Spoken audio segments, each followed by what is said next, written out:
Hello friends, ಇವತ್ತಿನ videos ದೇವರನ್ನು ನಂಬಿದವರಿಗೆ ಯಾವಾಗಲೂ ಕಷ್ಟ ಏಕೆ ಬರುತ್ತೆ. ನಾವು ದೇವರನ್ನು ಎಷ್ಟೇ ಬೇಡಿಕೊಂಡರೂ ಪೂಜಿಸಿದರೂ ದೇವರು ನಮಗೆ ಒಲಿಯುವುದಿಲ್ಲ. ಅದೇ ದೇವರ ಕಡೆ ತಲೆಯನ್ನು ಹಾಕದೆ ನೋಡದವರಿಗೆ ದೇವರು ಎಲ್ಲವನ್ನೂ ನೀಡಿರುತ್ತಾನೆ. ಅವರ ಜೀವನವನ್ನು ಸುಖದಿಂದಿಟ್ಟಿರುತ್ತಾನೆ. ದೇವರನ್ನು ನಂಬಿದವರಿಗೆ ಯಾವಾಗಲೂ ಕಷ್ಟ ಏಕೆ ಬರುತ್ತೆ. ಶ್ರೀಕೃಷ್ಣ ಇದಕ್ಕೆ ಹೀಗೆಂದು ಉತ್ತರಿಸಿದ್ದಾನೆ. ಕೆಲವೊಮ್ಮೆ ನಾವು ಎಷ್ಟೇ ದೇವರನ್ನು ಬೇಡಿಕೊಂಡರೂ ಪೂಜಿಸಿದರೂ ನಮ್ಮಲ್ಲಿನ ಕಷ್ಟಗಳು ದೂರವಾಗುವುದಿಲ್ಲ. ಬದಲಾಗಿ ಮತ್ತಷ್ಟು ಕಷ್ಟಗಳು ಸೃಷ್ಟಿಯಾಗುತ್ತಲೇ ಇರುತ್ತದೆ. ಅದರಲ್ಲೂ ಯಾರು ಹೆಚ್ಚು ಹೆಚ್ಚು ದೇವರನ್ನು ಪೂಜಿಸುತ್ತಾರೋ ನಂಬುತ್ತಾರೋ ಅವರೇ ಯಾವಾಗಲೂ ಕಷ್ಟಗಳನ್ನು ಅನುಭವಿಸಿರುತ್ತಾರೆ. ಇದರಿಂದಾಗಿ ಹೆಚ್ಚಿನ ಜನರು ಆಸ್ತಿಕರಾಗಿದ್ದರೂ ನಾಸ್ತಿಕರಾದ ಉದಾಹರಣೆಗಳಿವೆ. ಎಷ್ಟೇ ದೇವರ ಬಳಿ ನಮ್ಮ ಕಷ್ಟಗಳನ್ನು ಹೇಳಿಕೊಂಡರೂ ಪರಿಹಾರ ಸಿಗುತ್ತಿಲ್ಲ. ದೇವರನ್ನು ಅತಿಯಾಗಿ ನಂಬುವವರಿಗೆ ಯಾಕೆ ದೇವರು ಕಷ್ಟಗಳನ್ನು ನೀಡುತ್ತಾನೆ ಎಂಬುದರ ಬಗ್ಗೆ ನಿಮಗೆ ಈಗಾಗಲೇ ಪ್ರಶ್ನೆಗಳು ಹುಟ್ಟಿಕೊಂಡಿರಬಹುದು. ಇದೇ ರೀತಿ ಪ್ರಶ್ನೆ ಮಹಾಭಾರತದಲ್ಲಿ ಅರ್ಜುನನಿಗೂ ಕಾಡತೊಡಗಿತ್ತು. ಇದನ್ನು ಅರ್ಜುನ ಶ್ರೀಕೃಷ್ಣನ ಬಳಿ ಕೇಳುತ್ತಾನೆ. ಈ ವಿವರಣೆಯನ್ನು ನಾವು ಭಗವದ್ಗೀತೆಯಲ್ಲೂ ನೋಡಿರಬಹುದು. ಅರ್ಜುನನ ಪ್ರಶ್ನೆಗೆ ಶ್ರೀಕೃಷ್ಣ ಈ ಕಥೆಯ ಮೂಲಕ ಉತ್ತರಿಸುತ್ತಾನೆ. ಶ್ರೀಕೃಷ್ಣ ಅರ್ಜುನನನ್ನು ಕುರಿತು ಹೇಳುತ್ತಾನೆ. ಒಬ್ಬ ಆಸ್ತಿಕನಾದ ಹಾಗೂ ಒಬ್ಬ ನಾಸ್ತಿಕನಾದ ಇಬ್ಬರು ಶಿಷ್ಯರನ್ನು ಹೊಂದಿರುತ್ತಾನೆ. ಆಸ್ತಿಕನಾದ ಶಿಷ್ಯ ಯಾವಾಗಲೂ ಧರ್ಮ ಮಾರ್ಗದಲ್ಲಿ ನಡೆಯುತ್ತಿದ್ದ.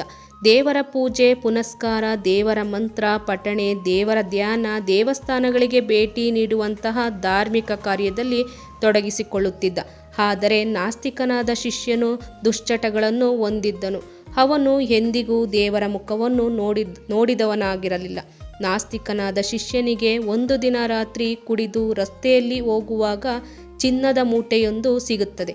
ಅವನು ಸಂತೋಷದಿಂದ ನಾನಿನ್ನು ಆಗರ್ಭ ಶ್ರೀಮಂತ, ಯಾರಿಂದಲೂ ನನ್ನಷ್ಟು ಶ್ರೀಮಂತರಾಗಲು ಸಾಧ್ಯವಿಲ್ಲವೆಂದು ಬೀಗುತ್ತಾನೆ.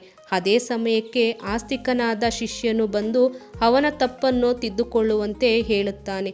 ಇದು ಯಾರದ್ದೋ ಹಣ, ಇದನ್ನು ತೆಗೆದುಕೊಳ್ಳುವುದು ಸರಿಯಲ್ಲ ಎನ್ನುತ್ತಾನೆ. ಆಗ ನಾಸ್ತಿಕನಾದ ಶಿಷ್ಯ, ನೋಡು, ನೀನು ದೇವರ ಪೂಜೆ ಧ್ಯಾನವೆಂದು ಧರ್ಮ ಮಾರ್ಗದಲ್ಲಿ ನಡೆದು ಏನನ್ನು ಪಡೆದುಕೊಂಡಿದ್ದೀಯ? ಪೂಜೆ ಪುನಸ್ಕಾರಗಳಿಂದ ಏನು ಸಿಕ್ಕಿದೆ ಎಂದು ಹೇಳುತ್ತಾ ಅವನಿಗೆ ಅವಮಾನಿಸುತ್ತಾನೆ.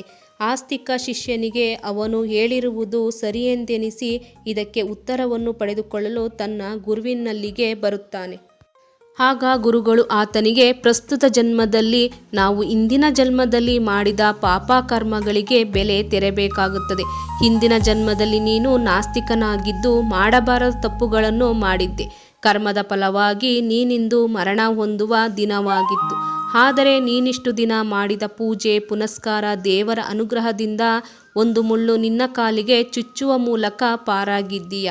ಅವನು ಈ ಜನ್ಮದಲ್ಲಿ ನಾಸ್ತಿಕನಾಗಿರಬಹುದು, ಆದರೆ ಇಂದಿನ ಜನ್ಮದಲ್ಲಿ ಮಹಾನ್ ಸಾಧ್ವಿ, ದೇವರ ಬಗ್ಗೆ ಅಪಾರ ಭಕ್ತಿಯುಳ್ಳವನಾಗಿದ್ದ. ಹಾಗಾಗಿ ಆತನು ಈ ಜನ್ಮದಲ್ಲಿ ಶ್ರೀಮಂತನಾಗಿದ್ದಾನೆ. ಆದರೆ ಆತನು ಈ ಜನ್ಮದಲ್ಲಿ ಮಾಡುತ್ತಿರುವ ಪಾಪಗಳಿಂದಾಗಿ ಆಗರ್ಭ ಶ್ರೀಮಂತನಾಗಿರಬೇಕಾದವನು ಕೇವಲ ಶ್ರೀಮಂತನಾಗಿ ಉಳಿದಿದ್ದಾನೆ ಎಂದು ಹೇಳುತ್ತಾರೆ. ಇದರ ಬಳಿಕ ಆಸ್ತಿಕನು ಮತ್ತೆ ತನ್ನನ್ನು ದೇವರ ಸೇವೆಯಲ್ಲಿ ತೊಡಗಿಸಿಕೊಳ್ಳುತ್ತಾನೆ. ಶ್ರೀಕೃಷ್ಣ ಅರ್ಜುನನನ್ನು ಕುರಿತು, ಅರ್ಜುನ, ಈಗ ನಿನಗೆ ತಿಳಿಯಿತೆ, ದೇವರು ಎಲ್ಲವನ್ನೂ ಮೊದಲೇ ತಿಳಿದಿರುತ್ತಾನೆ. ನಾವು ನಮ್ಮ ಫಲವನ್ನು ಪಡೆದುಕೊಳ್ಳಲು ಆತುರ ಪಡಬಾರದು. ದೇವರು ನೀಡುವ ತನಕ ತಾಳ್ಮೆಯಿಂದ ಕಾಯಬೇಕು ಎಂದು ಹೇಳುತ್ತಾನೆ.